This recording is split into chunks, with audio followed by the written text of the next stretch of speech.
नमस्कार।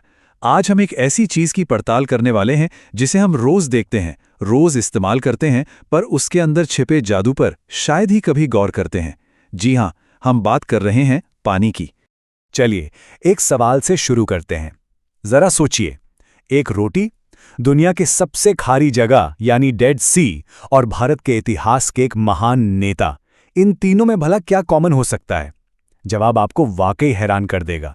और ये जवाब हमें एक ऐसी यात्रा पर ले जाएगा जिसकी शुरुआत एक आम सी रसोई से होती। तो हमारी कहानी का पहला हिस्सा यहीं से शुरू होता है, पूरी की एक बिल्कुल सरल सी पहेली से।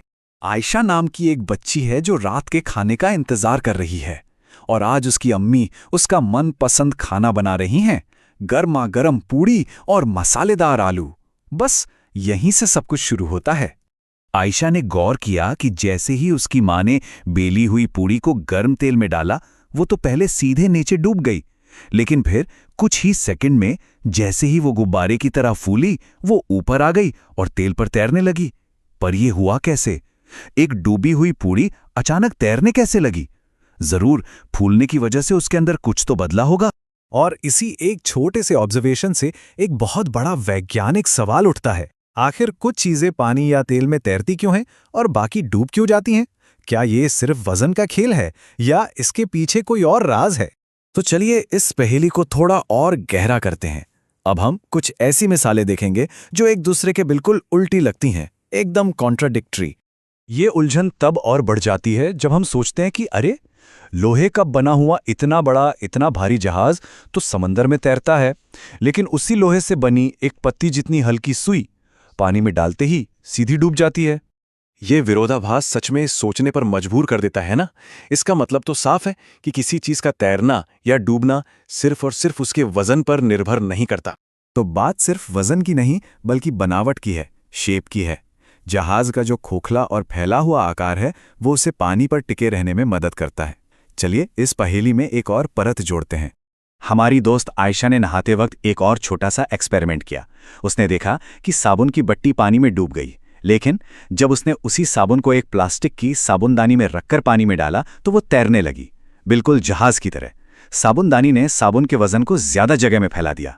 ठीक है, अब कहानी में एक नया मोड़ आता है। एक ऐसा एलिमेंट आता है जो सारे नियमों को बदल कर रख देता है। चलिए देखते हैं खारे पानी का जादू। एक सुबह की बात है। आयशा के अब्बू ने उसे अंडे उबालने को कहा और साथ में पानी में थोड़ा नमक डालने को भी, लेकिन गलती से आयशा ने पानी में कुछ ज्यादा ही नमक डाल दिया, और बस यहीं पर एक जादू हुआ। जो अंडे पहले बर्तन की सली में आराम से बैठे थे, वो अब उस ज्यादा नमक वाले पानी में तैरने लगे थे। हुआ ये कि नमक ने पानी को भारी बना दिया था, मतलब उसकी डेंसिटी, उसका गाढ़ापन बढ़ा दिया था। अब पानी अंडे से ज्यादा भारी हो गया, तो अंडे अपने आप ऊपर आ गए। अब जरा इस नंबर को देखिए, 300 ग्राम। ये वो मात्रा है जो डेड सी यानी मृत सागर के सिर्फ 1 लीटर पानी में घुली होती है। ये बहुत बहुत ज्यादा नमक है, और इसी वजह से मृत सागर का पानी इतना घना, इतना भारी है कि उसमें कोई इंसान डूब ही नहीं सकता। लोग बस पानी पर ऐसे तैरते हैं जैसे किसी आराम कुर्सी पर लेटे हों। देखा, रसोई में हुआ एक छोटा सा एक्सपेरिमेंट अब दुनिया के एक शानदार अजूबे से जुड़ गया है। तो ये तो हुई तैरने और डूबने की बात। अब पानी की एक और खूबी की तरफ बढ़ते हैं, और वो है चीजों को अपने अंदर गायब कर लेने की उसकी क्षमता। जब हामिद को पानी में चीनी घोलने के लिए कहा गया तो एक सवाल उठा। जब हम चीनी को पानी में घोलते हैं तो वो आखिर जाती कहाँ है? क्या वो सच में गायब हो जाती है? देखिए, एक छोटे से एक्सपेरिमेंट से पता चलता है कि पानी कुछ चीजों को, जैसे नमक और दूध, पूरी तरह से घोल लेता है। मतलब उनके कण पानी के कणों के बीच की खाली जगह में जाकर छिप जाते हैं। लेकिन मिट्टी, चॉक पाउडर या तेल जैसी चीजें पानी में नहीं घुलती। आयशा और हामिद के बीच तो तेल को लेकर बहस भी हो गई। आयशा को लगा कि तेल घुल गया है, लेकिन हामिद सही था। तेल की छोटी छोटी पीली बूंदें अभी भी पानी के ऊपर तैर रही थीं, क्योंकि तेल और पानी आपस में मिलना पसंद नहीं करते। और अब हम आते हैं अपने आखिरी हिस्से पर।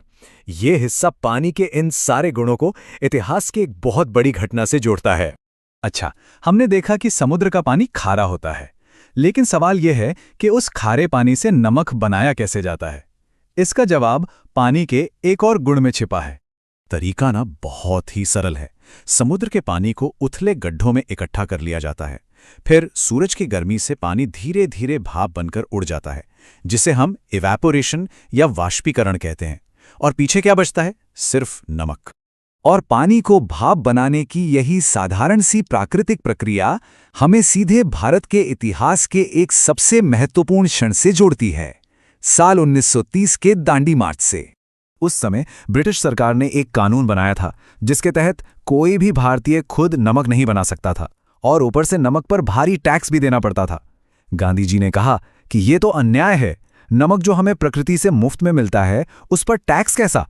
और इसी अन्यायपूर्ण कानून का विरोध करने के लिए उन्होंने अहमदाबाद से दांडी समुद्र तट तक एक लंबी पैदल यात्रा की और वहां समुद्र के पानी से नमक बनाकर उस कानून को तोड़ा। तो अगली बार जब कोई पानी देखे तो याद रखिएगा, एक फूलती हुई पूड़ी से लेकर पानी के गाढ़ेपन तक और पानी के भाप बनने की एक साधारण सी प्रक्रिया से लेकर आज़ादी की लड़ाई तक पानी का ये रोजमर्रा का जादू हर जगह मौजूद है। सच में किसने सोचा था कि भौतिकी के ये इतने सरल नियम सिर्फ हमारी रसोई में ही नहीं बल्कि इतिहास के दिल में भी धड़कते मिलेंगे।